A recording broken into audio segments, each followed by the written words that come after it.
हम आपको लेना चाहते थे आप पानी में ये तो हमारी तो हमारी है।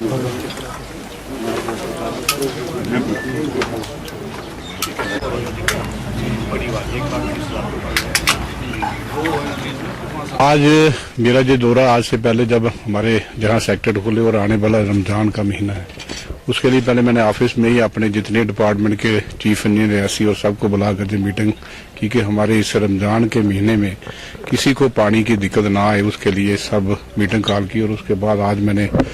पर्सनली सोचा कि फील्ड में भी जाके इसका दौरा करूँ, क्या ग्राउंड में वाकई क्या सिचुएशन है, लोगों को पानी पीने के लिए मिल रहा है नहीं। उसके लिए आज का जो दौरा था, ये जो जहाँ खड़े हैं जो हमारी वाटर सप्लाई स्कीम है, इसके पहले भी एक जगह वो खड़े थे, वहाँ लोगों से भी बातचीत की और उनकी पानी की कुछ दिक्कत है, टेल लैंड है वहाँ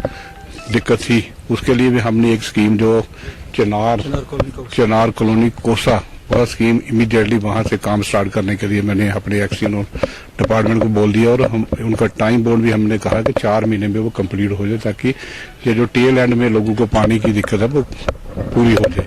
और इस तरह हमारा यही देखने का मकसद है कि ग्राउंड में भी जाके देखें क्या जो लोग हमारे डिपार्टमेंट के लोग ऑफिस में बैठ के जो कहते हैं कि बिल्कुल पानी ग्राउंड में ठीक है, उसके लिए मैं पर्सनली देखूं ताकि लोगों को पानी के पीने की दिक्कत